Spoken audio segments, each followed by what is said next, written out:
Hello प्यारे बच्चों, Lakshman classes में आपका स्वागत है। हम लोग देख रहे हैं 10th क्लास का चित्रकला का पेपर कैसे आता है यूपी बोर्ड में। ठीक है बेटा, तो ये पेपर देखना बहुत ही ज़रूरी है क्योंकि अनसॉल्व पेपर तो इसका आता नहीं है। तो आप इस पेपर के आधार पर अपनी तैयारी कर सकते हैं और मैं आपको खास बातें बताऊंगा इस कला के पेपर के बारे में, क्योंकि मेरे भी कला में बहुत अच्छे नंबर आए थे। 96 मार्क्स आए हैं मेरी कला में हाई स्कूल में। ठीक है, तो मैं आपको बताऊँगा कि कैसे कैसे हमें सावधानी बरतनी चाहिए, क्या करना चाहिए।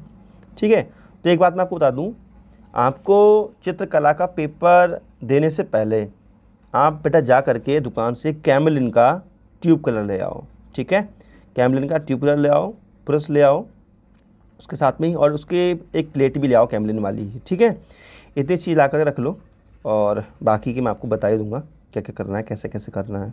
ठीक है, खैर स्टार्ट करते हैं, पेपर देखते हैं कैसा आता है। तो समय मिलेगा आपको 3 घंटा 15 मिनट का, पूर्णांक होगा 70 अंक का और 30 अंक का आपको फ्री वाले जो विद्यालय देता है आपको लिए। ठीक है, 100 अंक का हो जाएगा कुल मिलाकर इस तरह। सामान्य निर्देश देखिएगा। हाँ, इस पेपर में बड़ा कन्फ्यूजन रहता है, बच्चों को चक्कर में पड़ जाते हैं, इसलिए भाई समझ लेना सामान्य निर्देश क्या है। बहुत बहुत इंपॉर्टेंट है ये। ठीक है, बहुत इंपॉर्टेंट है इसको समझना। प्रारंभ के 15 मिनट परीक्षार्थियों को प्रश्न पत्र को पढ़ने के लिए निर्धारित दिए गए हैं। ये तो सिंपल सी बातें हैं और बताएंगे आपके लिए। मुख्य पृष्ठ या कवर पेज तथा प्रत्येक उत्तर पत्र के ऊपर दाहिने कोने पर अपना अनुक्रमांक अंकों और शब्दों में साफ साफ लिखिए। सभी प्रपत्रों पर कक्ष निरीक्षक के हस्ताक्षर भी करवाइए। कहने का मतलब ये है बेटा, आपको जो A4 साइज वो मिलेगा ना ऐसे पेपर, आप इस पर कलम बनानी होगी तो आप क्या काम करेंगे, यहाँ पर अपना डालेंगे अनुक्रमांक। ठीक है, और इसको लिख देना है अंकों में, उसके बाद लिखना है शब्दों में। ठीक है, उसके बाद शब्दों में लिख करके ऐसे बॉक्स बना के बंद कर देंगे और अपने यहाँ पर जो कक्ष निरीक्षक होंगे उनके हस्ताक्षर करवा लेंगे। ठीक है, अगर आप मान लीजिए B कॉपी लेते हैं, जो भी कॉपी लेते हैं, जो भी आपका जितने भी पेज दिए गए हैं सभी पे आप ऐसा ही करेंगे, ये लिखा हुआ है।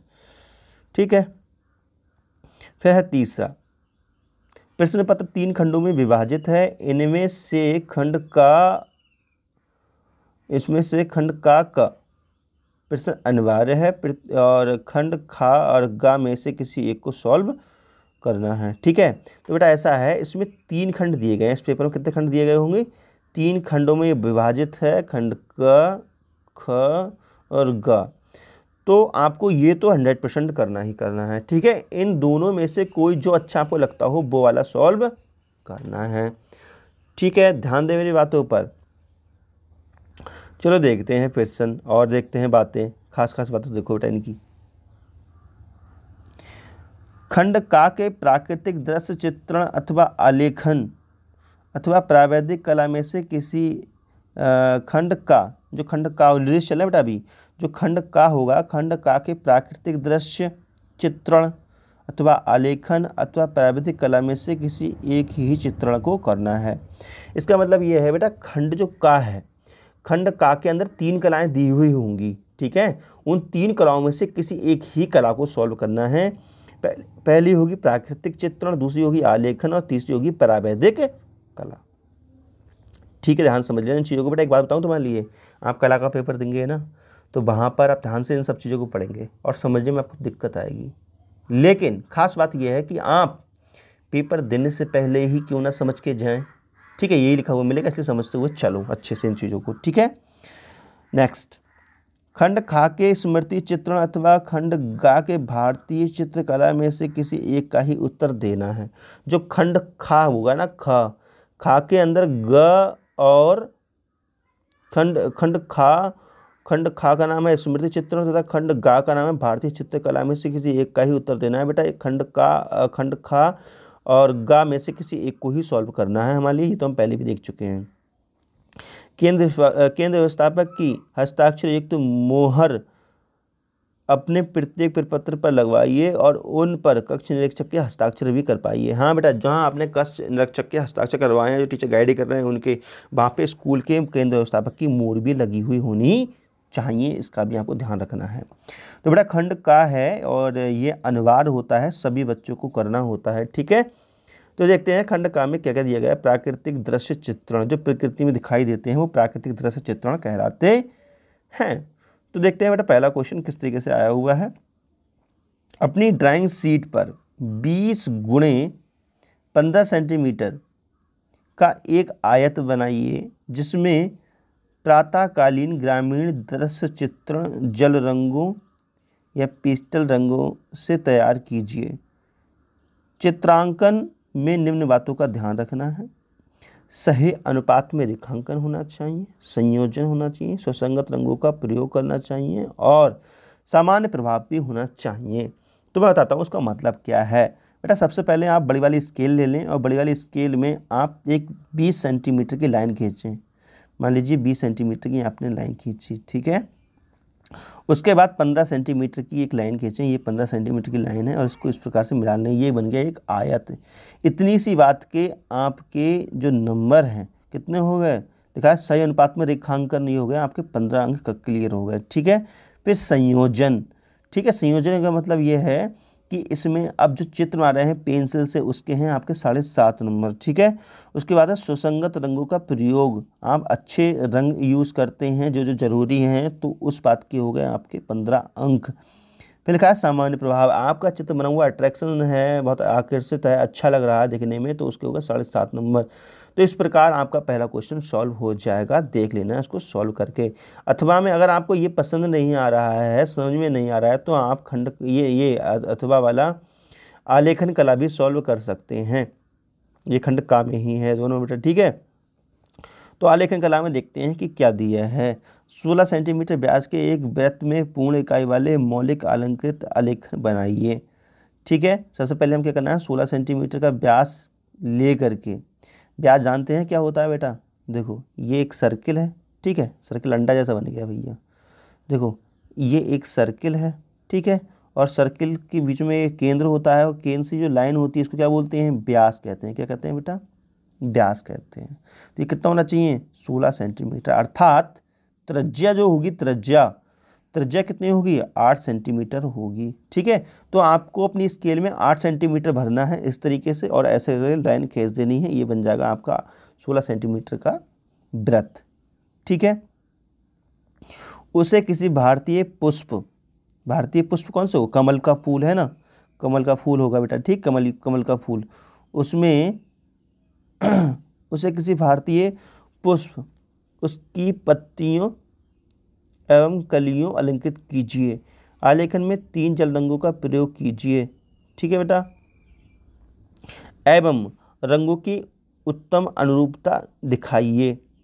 निम्न बिंदुओं का ध्यान देना है। इकाई की मौलिकता होनी चाहिए, सही उपयुक्त संयोजन होना चाहिए, सही एवं उपयुक्त रंगों का योजना होना चाहिए, समान प्रभाव होना चाहिए, अट्रैक्शनशाली होना चाहिए। प्रावैधिक कला, बेटा प्रावैधिक कला बहुत स्कूलों में कम पढ़ाई जाती है, बहुत कम स्कूलों में पढ़ाई जाती है, लेकिन हाँ जिसमें पढ़ाई जाती है उसमें बहुत अच्छे अंक आते हैं बच्चों के, क्योंकि मैथमेटिक्स वाले बहुत अच्छा करते हैं इसको, ठीक है। फिलहाल देखते हैं क्या है। मैंने अपने समय में प्रावैधिक कला का ही यूज़ ज़्यादा किया था। अगर आपको ऊपर के दोनों कलाएं नहीं आती हैं तो आप ये कर सकते हैं। तो अगर आपको बेटा ये नहीं आती है तो ये करना मत, क्योंकि ये थोड़ी सी रिस्की है, अगर इसमें गलत होता है तो पूरा कट जाता है। लेकिन ऊपर वाले में आप कर देते हैं गलत सलत तो भी आपको अंक मिल जाएंगे। निर्देश देखिए क्या है। निम्नलिखित 5 प्रश्नों में से किन्हीं 3 प्रश्नों के उत्तर दीजिए। प्रत्येक प्रश्न के अंक समान हैं, ठीक है। उसके बाद देखते हैं, मतलब 5 प्रश्न होंगे, 3 प्रश्न सॉल्व करने हैं। नेक्स्ट देखते हैं, रचना में निर्दिष्ट रेखाएं, रचनात्मक रेखाएं एवं अभीष्ट रेखाएं स्पष्ट कीजिए। मतलब बात यह है कि जो आप रचना करेंगे आप अभी चित्रों की, उसमें जो रेखाएं हैं उनको लिखिए, मिटाना नहीं है। समझ में आया, जो चाप वगैरह लगाते हैं वो मिटाना नहीं है, डॉट डॉट करके लाइन खींचेंगे वो मिटाना नहीं है, ये कहा जा रहा है। देखते हैं पहला प्रश्न क्या है। एक त्रिभुज की रचना कीजिए जिसकी भुजाएं 4 सेंटीमीटर, 4.5 सेंटीमीटर, 6 सेंटीमीटर हो। त्रिभुज के क्षेत्रफल के बराबर आयत की भी गणना कीजिए, ठीक है बेटा। तो देखो बहुत सरल दिया है ना। एक त्रिभुज की रचना करनी है हमारे लिए, क्या है कि बेटा एक त्रिभुज की रचना करनी है, ठीक है। तो एक त्रिभुज देखो, सबसे पहले तो आप 6 सेंटीमीटर की एक लाइन खींच लो, ये हो गया 6 सेंटीमीटर, स्केल से खींचना है आपको 6 सेंटीमीटर, ठीक है। फिर अपनी जो प्रकाल है उस प्रकाल में आप 4.5 सेंटीमीटर दूरी भर लो, ठीक है, और यहाँ पर रखो और ऐसे एक चाप लगा लो। ये 4.5 सेंटीमीटर का चाप हो गया। उसके बाद अपने प्रकार में आप 4 सेंटीमीटर का भर लो और यहाँ पे रखो भी नोक और ऐसे चाप लगा लो, उसको मिला दो इस तरीके से, ठीक है। और यहाँ लिख दो 4 सेंटीमीटर, यहाँ लिख दो 4.5 सेंटीमीटर, ये आपका हो गया, ठीक है। फिर लिखा है त्रिभुज के आयतन के बराबर, आयतन के बराबर त्रिभुज के क्षेत्रफल के बराबर एक आयत की रचना कीजिए। इसका क्षेत्रफल बेटा देख लेना, फिर इसके एक आयत की रचना कर देनी है आपको, ठीक है। तो ये आपका सॉल्व हो जाता है। नेक्स्ट देखते हैं, 2 सेंटीमीटर, 3 सेंटीमीटर और 4 सेंटीमीटर त्रिज्या के 3 वृत्तखंड बनाइए, जिसमें प्रत्येक वृत्त एक दूसरे 2 वृत्तों को स्पर्श करें, ठीक है। ये बहुत सरल क्वेश्चन है। नेक्स्ट देखते हैं सवाला, 2 सेंटीमीटर और 3 सेंटीमीटर त्रिज्या के 2 वृत्त बनाइए, इनके केंद्रों की दूरी 6 सेंटीमीटर हो, दोनों वृत्तों की उभयनिष्ठ स्पर्श रेखाएं खींचिए। देखो बेटा, उभयनिष्ठ स्पर्श रेखाएं, देखो क्या करना है आपके लिए, एक 2 सेंटीमीटर का वृत्त बनाना है, ये रहा 2 सेंटीमीटर का वृत्त मान लीजिए, ठीक है बेटा, 2 सेंटीमीटर त्रिज्या का, 2 सेंटीमीटर त्रिज्या वृत्त रहा। और दूसरा बनाना है आपको 3 सेंटीमीटर, ध्यान रहे केंद्र से दूरी 6 सेंटीमीटर होनी चाहिए। तो बेटा यहाँ से केंद्र से दूरी मापो आप स्केल से, और मान लीजिए यहाँ तक आपकी 6 सेंटीमीटर हो जाती है, ठीक है। तो यहाँ तक नहीं होगी क्योंकि, हाँ चलो यहाँ तक हो जाती है आपकी, ठीक है। अब फिर आपको करना है, यहाँ पर आपको 3 सेंटीमीटर का ये खींचना है। अब इनकी स्पर्श रेखाएं खींचनी है, दोनों वृत्तों की उभयनिष्ठ स्पर्श रेखाएं खींचिए। तो बेटा स्पर्श रेखाएं ये हो गई, एक ये हो गई स्पर्श रेखा, दोनों को स्पर्श करती जाती है, ये उभयनिष्ठ हो गई, एक ये उभयनिष्ठ हो गई, ठीक है। ये आपके 15 अंक क्लियर हो गए। नेक्स्ट देखते हैं, 10 सेंटीमीटर व्यास वाले वृत्त में किसी 10 सेंटीमीटर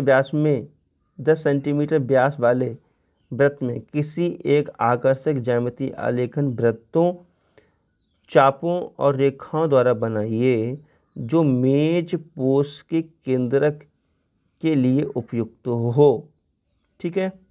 नेक्स्ट, एक साधारण मापनी की रचना कीजिए, जिसके द्वारा मीटर की दूरी पढ़ी जा सके। मतलब क्वेश्चन आप पूरा पढ़ लेना बेटा, ठीक है। ये आपके इस तरीके से क्वेश्चन आते हैं, सभी में से आपको 3 क्वेश्चन करने हैं, क्योंकि मैं पढ़ूंगा बहुत लंबा वीडियो हो रहा है ऐसे पढ़ने से, तो तुम लोग उसको पढ़ लेना फटाफट, मैं आपको थोड़ा थोड़ा समझाते जा रहा हूँ। अब है स्मृति चित्रण बेटा, ठीक है। ये सारा खंड का के अंतर्गत ही चल रहा है, तो आपको 2 खंड बता दिए, ठीक है। खंड का के अंतर्गत चल रहा है, तो इसमें 2 तरीके के प्रश्न बता दिए, तीसरे तरीके के प्रश्न स्टार्ट होते हैं, जो पसंद हो वो कर लेना आपको, ठीक है। लिखा है इस प्रश्न में 2 भाग हैं और दोनों भाग करने हैं, ठीक है। पहला भाग देखिएगा, निम्नलिखित में से किसी एक का स्मृति चित्रण पेंसिल द्वारा बनाइए, 15 सेंटीमीटर से छोटा ना हो, इसको ध्यान रखना है। आकृति की अनुरूपता 6 अंक और सष्टक पर 6.5 अंक निर्धारित हैं। बेटा क्या बनाना है तुम्हारे लिए, बाल्टी और हॉकी स्टिक एंड बॉल, छाता एवं टेबल लैंप। तो यहाँ पर जो है चित्र 15 सेंटीमीटर से कम ना हो, ठीक है। तो चित्र बनाना है मेरा 15 सेंटीमीटर से कम ना रहे हैं, तो जो भी इच्छा हो बना देना, बहुत सरल है। और ये पेंसिल से बनाने हैं, इसमें कोई कटर बटर नहीं करने हैं, ठीक है। यहाँ स्मृति चित्र में सारे चित्र जो है पेंसिल से बनाने हैं, कोई कलर नहीं करना है।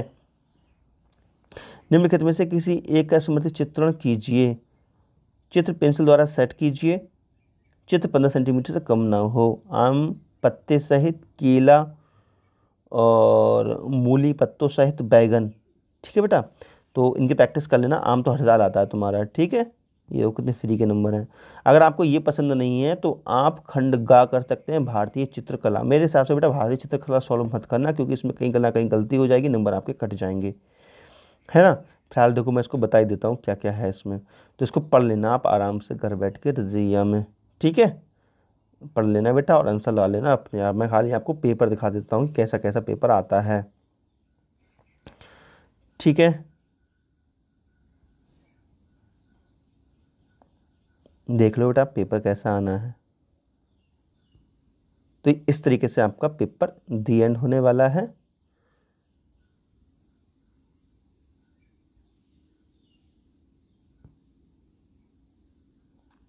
इसके लिए पढ़ना पड़ता है, रट्टा मारना पड़ता है। रट्टा कौन मारेगा इतना, है ना।